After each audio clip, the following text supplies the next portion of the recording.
Hey guys, so in today's video I want to take an in-depth look at the Bonafide SS127 kayak, and this is probably going to be the first of a series of videos where I'm taking a look at different kayaks. Those of you that have been around the channel for a while know that in the spring and the summer we have a group of family and friends that really enjoy taking kayak camping type trips on local rivers in the hill country, and so I want to continue to do that, but also I want to start incorporating some more inshore type saltwater fishing trips as well, and doing a little bit more fishing on the rivers in addition to that. So for the last 3 or 4 years that we've been doing these kayaking trips, we've been running the Future Beach Angler 144 kayaks. It's kind of a big box store, entry level, maybe an intermediate level kayak, and they've really served us well over the years. We've made several stretches of the Guadalupe, we've paddled the San Marcos River, we've paddled the Medina River, the South Llano. Our family actually did a trip in Colorado and New Mexico, and we hauled all 5 of our kayaks up there and paddled the Animas and did an overnight trip there. They have really served us well. We've definitely gotten our money's worth.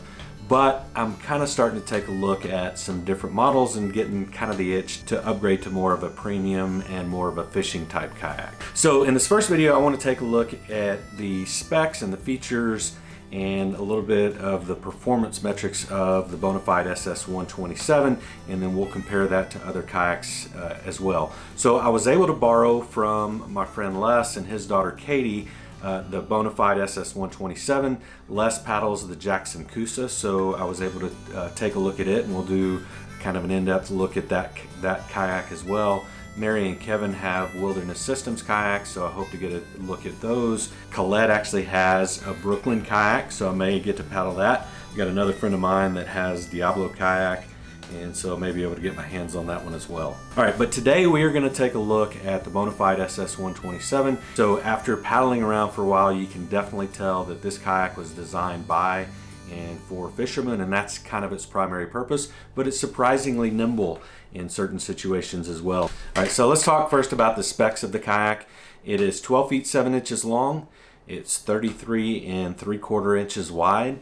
And then the weight capacity of the kayak is 475 pounds. It's hard sometimes to get an actual weight on a kayak, but Bonafide on their website lists 3 weights actually, and they call it an honest weight. And so the hull by itself is 69 pounds. The kayak without the seat, so all of the other components, the lid, all of the hardware, all of that kind of thing, is 85 pounds. And then once you add the seat, it is 94 pounds. I think that's kind of in the middle range of a premium fishing type kayak. So now let's talk about some of the design features of the kayak and kind of what they wanted to accomplish and whether or not they hit the mark on some of those things. The designers at Bonafide wanted to create a kayak that met certain performance metrics without sacrificing on other performance metrics. And typically you're going to have a trade-off from one to the other. For example, they wanted to create a boat that was very stable, but that wasn't excessively wide and that was still maneuverable. They wanted to create a boat that tracked well without sacrificing, again, that maneuverability or the speed of the kayak. And so I think they hit the mark on most of those things. They may have missed the mark on certain others, and we'll talk about that as we go through this and begin to talk a little bit more about the performance metrics. But as far as the actual hull design, they call it a hybrid catamaran design. And if you take a look at the bottom of the kayak, the first thing that you'll notice is a pretty pronounced center keel. And that center keel is designed to really cut through the water, and it's also fairly vertical standoff. And what that does is it puts water pressure on both sides of the keel, and so that is going to allow it to really ground in the water, and as you paddle it's going to keep it from walking from side to side. So that's designed to help it really track well, and then it quickly transitions from that center keel and to more of an outer pontoon type system. And so that's where they really wanted to gain the stability of the boat, and so the buoyancy is outside on those pontoons, and they really did a remarkable job for a 33.5, a little over 33.5 inch boat in achieving stability. The pontoon type system continues on towards the back and where it terminates, and then at the back they also added just a little bit more of a center keel. It's not all the way down, and that was designed to aid in the tracking as well. So let's talk about the actual performance of the boat, and probably the number one performance metric that they hit the nail on the head in is the stability. Again, for a 33 and 3/4 inch boat, they were able to get the buoyancy on the outside, and that's a super stable platform. They actually talk about 2 levels of stability. So you have the initial, they rounded the edges a little bit so you can still achieve the maneuverability that you want to and lean into your turns and make the paddle strokes that you want and still achieve some maneuverability. But the secondary stability is where they really talk about achieving the stability. And so as you're sitting in the chair, as you're standing up fishing, as you get your hook set, you can really feel the stable platform of the kayak. And so that's one area where I felt like they nailed it. It's an extremely stable platform. The goal was to create stability without sacrificing and without compromising on the width of the boat and still maintaining the look and the feel of a kayak, and I think they accomplished that quite well. All right, so the other thing we talked about was that center keel design and the tracking. I actually watched several reviews online, and people talked about how poorly the kayak tracked, and people mentioned that it didn't track well while you were paddling and that it wanted to walk, and then when you stopped paddling, it wanted to drift one way or the other. When I first started paddling the kayak, I didn't notice any kind of walking. I felt like it did a pretty good job of, as I paddled, it tracked fairly straight. It didn't want to walk back and forth. I think a little bit of that has to do with how the seat is set up and how you have it trimmed out and where the weight of and balance of the kayak is. Honestly, the couple of people that I saw that had reviewed it by their own admission were a little bit larger people. I think maybe they had the seat in the back position, or maybe had it weighted, and so they weren't getting the benefit of that center keel down in the water, and so they were talking about how it walks. Now I will say that as soon as I stopped paddling, the back end of the kayak wanted to drift whatever the opposite direction of my last stroke was. I think it is enough of a legitimate problem that Bonafide actually created a solution for it in the form of flex wings that they sell on their site as a separate edition, and I'll talk about that as we go through, but I did put those flex wings on, and it made a big difference in the tracking of the kayak. Now, they also wanted to create tracking without sacrificing maneuverability. We talked about how they were able to achieve the stability and the maneuverability as well. I found that as I was paddling and I made my sweeping paddle strokes, or if I wanted to make turns, and again, this is on open water, it was very responsive. It was very maneuverable. I would say it was kind of average to above average on maneuverability. I mentioned the flex wings earlier.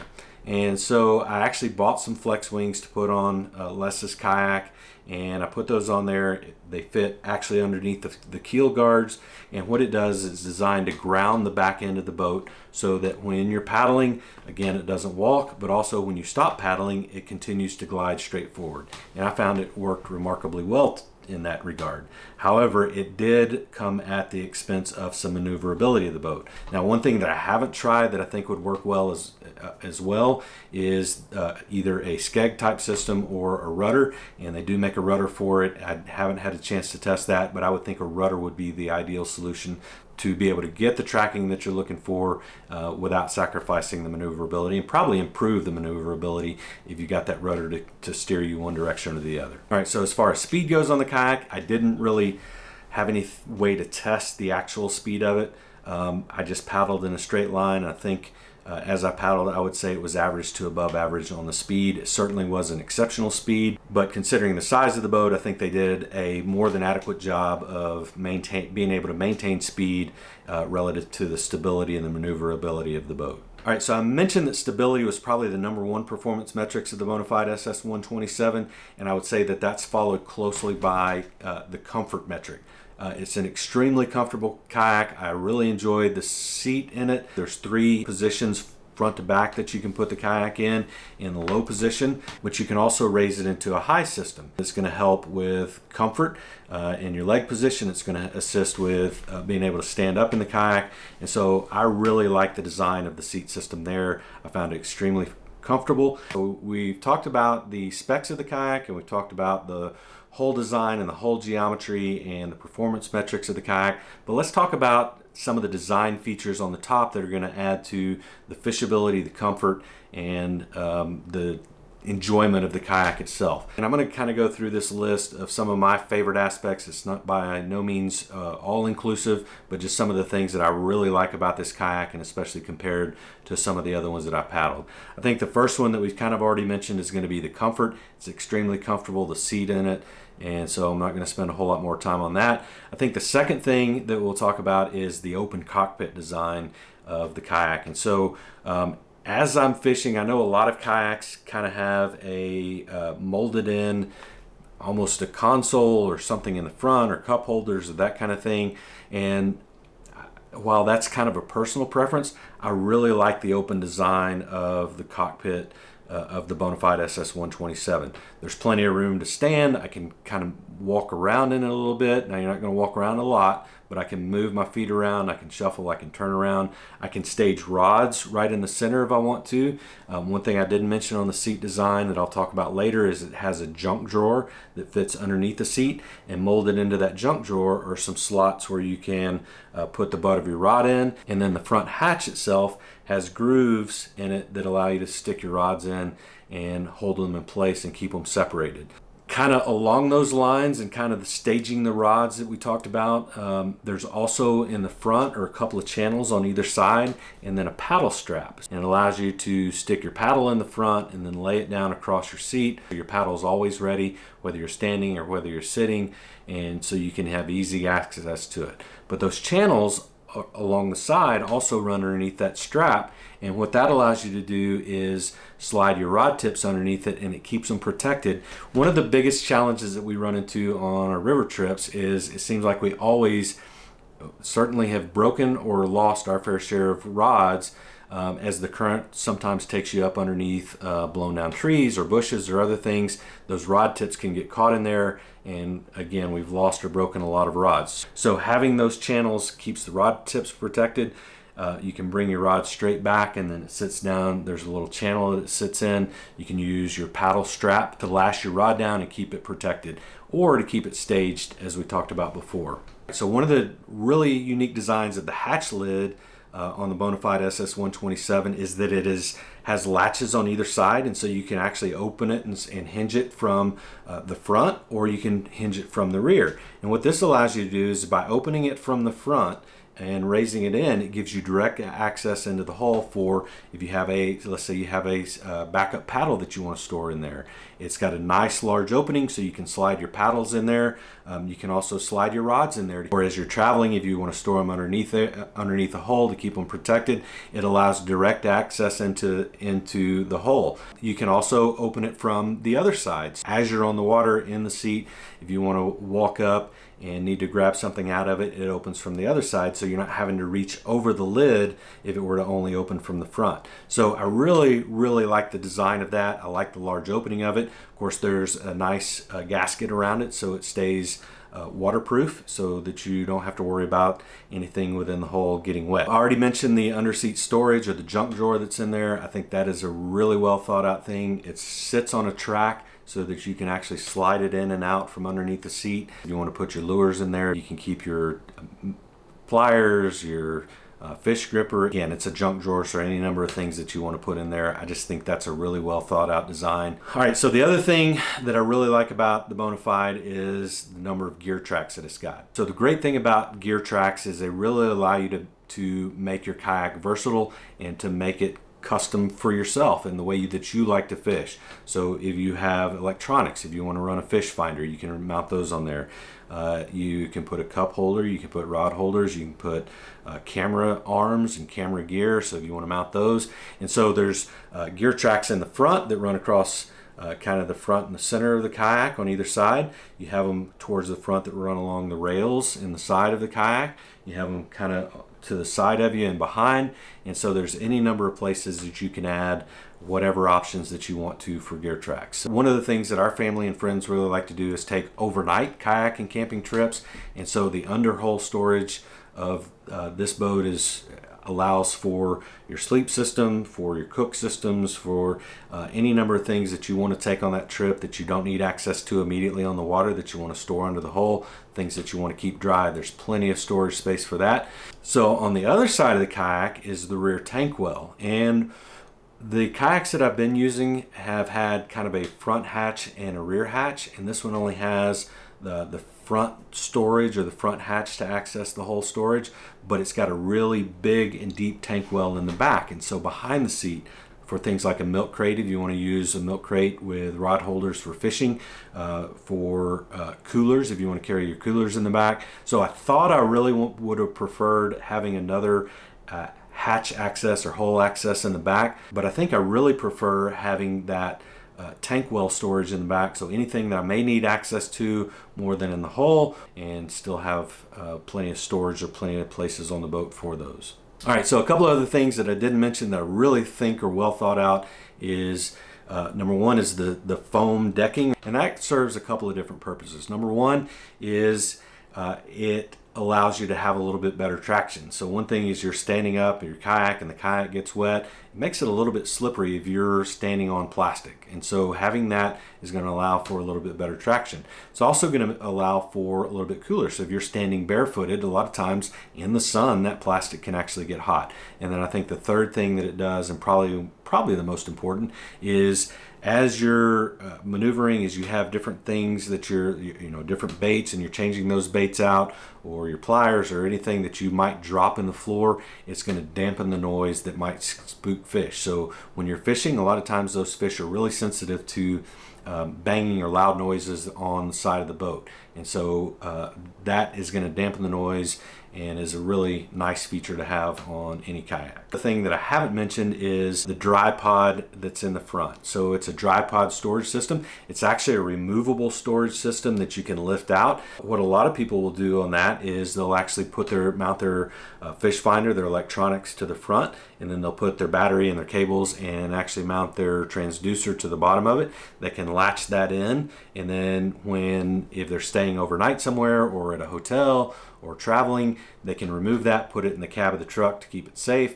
It also adds to the versatility of the kayak. So you can actually purchase a second or third dry pod and put other things in it. So if you want to have one set up for your fishing with all of your electronics on there, you can put that in. If you're making a river trip and you don't need that, but you need dry storage for your phone or your keys or any of those type of things, you can have a second one already outfitted and just slide it in and put it into place. I know there are some third-party manufacturers that make trolling motor mounts, so you can run a trolling motor directly down into that area. Okay, so let's talk about some of the things that are not necessarily good, not necessarily bad. We talked about the weight of the kayak. I don't necessarily consider that to be extremely heavy, although at 94 pounds with the seat, that's kind of getting on the heavy side. Again, it's not something that you're probably going to pick up and throw over your car by yourself. It's probably not something you're going to portage by yourself. I've got a dolly system that I built for my other kayaks that I think would work well for it. If you're looking for an extremely light kayak, this is probably not the one for you, but in terms of fishing kayaks, I wouldn't say it's necessarily on the heavy side either. All right, so one of the things that some people might consider a shortcoming are there are no flush mount vertical rod holders, or really no vertical rod holders at all. We mentioned that there's plenty of places to keep your rods horizontally on the boat, which I think is a great thing. I'm not really that concerned about this kayak not having any kind of vertical rod holders. I'll probably run some sort of milk crate in whatever kayak that I end up with, and that is going to have a couple or 3, 4, whatever different rod holders. Only thing I can think of for vertical rod holders, I might want to have one in the front, so that if I land a fish and then I want to set my rod down in a rod holder while I take it off the hook, or take it out of the net, or hold it up for a picture, or talk about it in a video, I've got a place to set my rod. Again, that's probably something that I could stage in front of me, laying horizontally, but again, it's something that you can add in the future through the gear tracks or another mounting option. Okay, so I'm going to go ahead and wrap this up with maybe a couple of shortcomings and the things that I wish and hope that they improve on this. The number one is, I'm going to say that there's no pedal drive option. Right now, I'm not really in the market for a pedal drive boat. It's really not in the budget. There are options for adding trolling motors. You can add it to the bow, you can add it to the stern, and again, as I mentioned, you can add it through that dry pod port. There are different manufacturers that make mounts for that, but at this point they don't make a pedal drive option. I could see in the future, if I really get serious about kayak fishing, that pedal drive option would be a nice to have. So hopefully it's something they can add in the future, and I'm not relegated to selling this boat in order to purchase one that has that. So the other thing that I've already mentioned is the tracking of the boat. While I'm not going to say it poorly tracks, because I think it actually does track really well while you're actually paddling, but stock from the factory, it does have a tendency to want to drift one way or the other when you stop paddling, and I think that is a little bit of a design flaw. It is nice that they came out with the flex wings to mitigate that, but again, that comes at the expense of the maneuverability, in my opinion. They do have I think it's $170 rudder system that you can add to it to, again, mitigate that, and that would be a serious consideration if I was going to opt for the Bonafide kayak. So let's wrap it up. I think overall the Bonafide SS127 is the most well thought out, best designed kayaks specifically for fishing. Make no mistake, it is primarily a fishing kayak, but I think it's got the maneuverability to handle some of the light river stuff that we do without any problems. Katie has taken hers on the river multiple times and it seems to handle it fairly well. I look forward to getting an opportunity to maybe paddle the Bonafide SS127 on the river myself and get a good judge on how it handles the river, but for the most part I think it's going to do anything that we need to do just fine. Again, I hope to be able to paddle multiple kayaks and do some comparison type stuff. I've already paddled the Jackson Coosa, but I really like the concept and the layout and the design and the performance of the Bonafide. I have to say, without a doubt, it will be a serious contender when it comes time to make a buying decision. So I'd be curious to know what you think. If you have a Bonafide SS127, tell me the things you like or dislike about it. If you don't have one, what are your thoughts? So leave a comment down in the comment section below. If you haven't already, be sure to hit that subscribe button. I will be reviewing, hopefully, some of the other kayaks that I've mentioned. And so if you want to see those, be sure to hit that subscribe button. Otherwise, we hope you'll join us over on our website and discussion forum at texasbowhunter.com. If you haven't ever been over there, be sure to go check us out. We've got a great group of community members that really like to talk everything outdoors, including hunting, fishing, bow hunting, of course, and kayaking, saltwater fishing, all of that kind of thing. So we look forward to seeing you over there. If not, maybe I'll see you out on the water. Thank you for joining me.